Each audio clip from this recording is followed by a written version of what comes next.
Reka subire ndabayikaze mwese shuti banywanyi bacu mukunda kandi mugakurikira amakuru n'ibiganiro tubandanya gushikiriza kuri mubonesha kure mukunda cyane muri Dende Isange TV. Mubonesha kure bashikiriza amakuru n'ibiganiro biba bigezweho kandi biba byakora amatohoza mu bisata bitandukanye, haba muri politiki, mu nkino, mwiperereza, mugatera kazi na muntu makunguye kure ndetse n'andi makuru yose abari karavugwa ijya nino. Ndabahaye mwiriwe abandi ndabahaye mwaramutse bivanye naho muherereye. Iri ni iteka n'umunezero ntangere gusubira kubana namwe banywanyi bacu mukunda kandi mugakurikira amakuru n'ibiganiro tubandanya gushikiriza.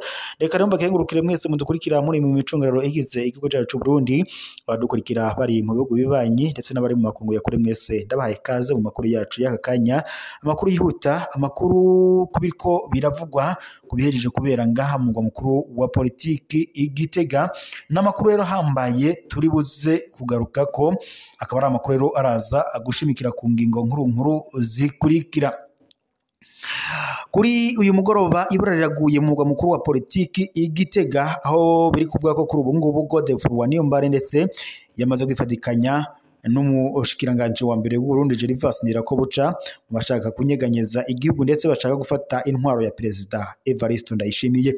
Muri gihe kandi Evariste Ndayishimiye nawe kuri ubu ngubu yamaze gutangaza ko umugwa mukuru wa politike Igitega kuri ubu ngubu ibintu bimeze nabi mu itangazo asohoye ariko aragabisha abanyagihugu ngo baroge magabo.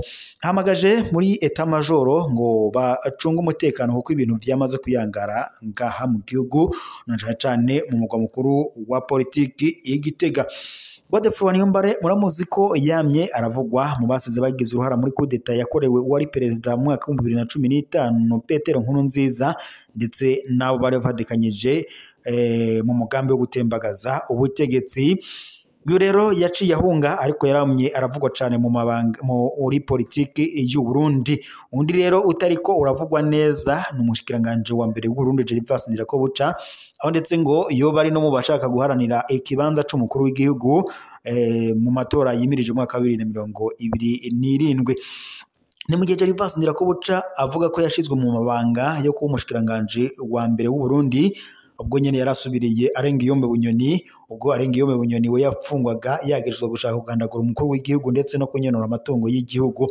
Gervas Ndirakobuca rero avuga ko kuva yagashika mu mabanga kunyinyurana kwabaye hagati iye n'umukuru w'igihugu, ndetse bikanavuga ko umutambukanyi w'umukuru w'igihugu Angeline Ndayishimiye ari mu bariko barashira igitutu kuri Gervas Ndirakobuca. Hari amakuru amaze iminsi acicikana ndetse biriko birananugwanugwa ko Gervas Ndirakobuca yoba agira asubirizwe mu mabanga y'ubushikiranganje, aho rero bivuga ko yoba agira asubirizwe n'umutambukanyi cyangwa se n'umukenyezi. Gusa amakuru aturuka mu begereye mu muryango w'umukuru w'igihugu bivuga ko rero umutambukanyi w'umukuru w'igihugu yagabishije avuga ko ngo ico kibanza kidasubiramwo abajejwe cyangwa se abavuye mu gipolisi ubivanye nuko ngaba mu gufata ingingo kwa Angeline Ndayishimiye cyangwa se mu kwigarurira ico kibanza abasha no gutegeka ibijanye n'ico kibanza ngo biramugora cyane. Atanga akarorero kuko vyagenze ubwo Arengiyombe Bunyoni, General Arengiyombe Bunyoni murabizi ko ari we yaramuswaga ico gisata, nyuma yaho rero kumukura vyaragoranye acatabwa mu mvoto, ariko nabwo asubirizwa na General Gervas Ndirakobuca. Nawe rero bivuga ko kuri ubu ngubu ngivyiwe bigoranye cyane kuko gufata ingingo kwa Angeline Ndayishimiye biboneka ko ari we yabaye nk'umukuru w'igihugu ngo biramugora cyane, mu gihe muri aya mabanga harimwo abakurikiranye cyangwa se abazi ibijanye n'umutekano. Bityo rero ngo akavuga ko hafashwe ingingo yuko kuri ubu ngubu aya mabanga yoba agiye kugenwamo uzosubirira Gervas Ndirakobuca. Biri kuvuga ko ubu ari umukenyezi kandi intahe zamaze gutangwa nk'uko amakuru abitomora. Gervas Ndirakobuca rero akimara kumva izo nkuru nawe biri kuvuga ko yatanguye kwifatikanya n'imigwi yitwaje Rwanje ndetse ariko aranakorana vya hafi n'abashaka gutembagaza ubutegetsi bwa Evariste Ndayishimiye. Kuri ubu rero ibara riraguye mu mugwa mukuru wa politiki Igitega, ibintu byayangaye. Gervas Ndirakobuca ashobora kuba ashaka gusubirira umukuru w'igihugu Evariste Ndayishimiye. Naho burungaho umukenyezi w'umuhanuzi yaricishijwe igipanga yagirizwa nyene ibijanye n'uburozi, hakaba ndetse hari ndetse n'uruhagarara rufatiye ku kibano cyangwa se kwigandagurwa ry'uwo umukenyezi nk'uko amakuru abitomora kuwa 18 mu kakaro uyu mwaka. Ubukozi bw'ikibi budasanzwe bwarakozwe ku mutumba Gikuzi mu ntara ya Burunga kuri ubu wa gatanu wa 10 kuri uyu nyene wa gatanu kwigekerenekerezo rya 18 mu kakaro uyu mwaka. Uwo yagandaguwe rero akaba yari umuhuza wo ku mutumba, akaba ndetse bivuga ko yoba yaranicishijwe nyine igipanga nk'uko amakuru abitomora, bikavuga ko yoba yarasanzwe mu nzu. Kubwo babibonye rero bavuga ndetse n'amasoko mu gipolisi bavuga ko ivyo byabaye hafi y'isaha 5 z'umugoroba muri komine ya kera ya Vugizo, ubu iri muri Nyanza mu ndinganizo nshasha yasizwe ko mu gihugu. Ukwikekwa ko rero ayo mabi akaba hariho uri kurikekwa uwo atawundi ari Boniface Inyandwi aturuka ku mutumba wa Mahembe ya hanyine. Bikavuga ko rero ngo yoba yarinjiye mu nzu y'uwo yishwe imbere yo kumutamaguza ico gipanga gushika apfuye aca arahunga. Uretse ico gikorwa kibi ca Boniface, hari ndetse ngo ibimenyetso vy'uko ubwo bukozi bw'ikibi ngo bwoba bwari bwateguwe, aho rero ngo izina ry'umwigisha Emmanuel Ndayirukiye rigaruka cane, ngo yoba yaheruka kubura umwana wiwe, ngo bikaba rero vyari bitegekanijwe ko aganduka kuwa 17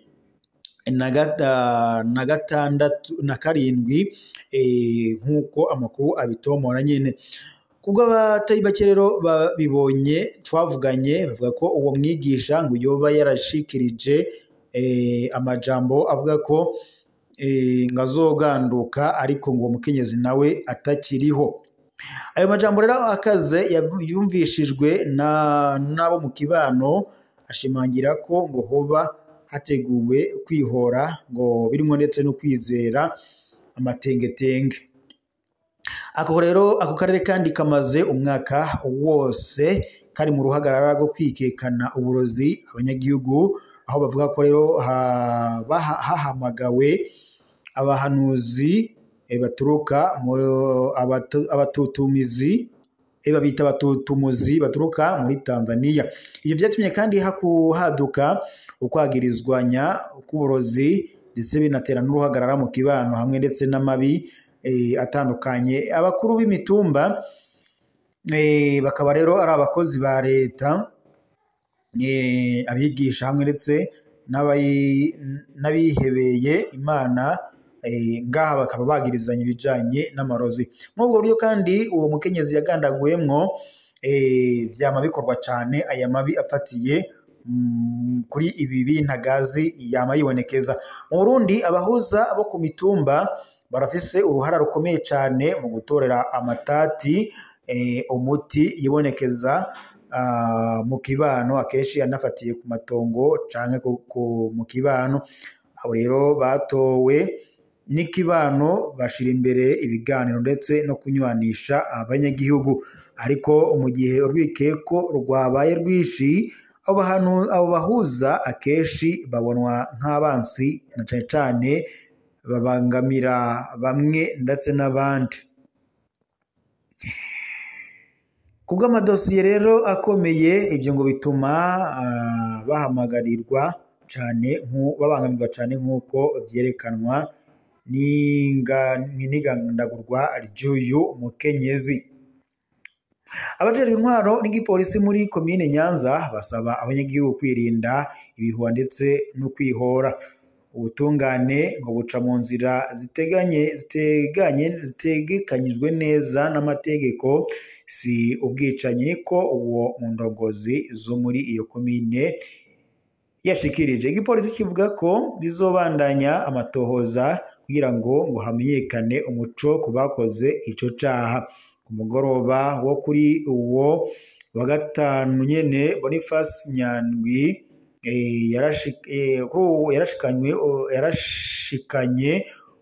yarishikanye ubwiwe mu gipolisi gusa ngo yaciye afatwa arapfungwa kubw'indongozi. Amatohoza arabandanya mu ntumbero yo kumenya nimba koko hari abandi boba baragize uruhara rukomeye mu nteguro n'iyishirwa mu ngiro by'ubwo ububisha bwababaje cane abanyagihugu bo kuri uyu mutumba, ndetse bakanasaba ubutungane ko bwokora ico busabwa. Reka mbashimire mwese mwari kumwe natwe mu makuru y'aka kanya tuwete yasozereye ngaha. Turaza gusubira amakuru agezweho kuri no munesha kuri yanyu mukunda cyane inkuru dende ya Isange TV, munesha kureba bashikiriza amakuru n'ibiganiro biba bigezweho kandi biba byakorewe amatohoza mu bisata bitandukanye. Turaza kubashikiriza n'amakuru yacu aza kubagezweho ko mu ijoro mubandanye mugira ibihe byiza.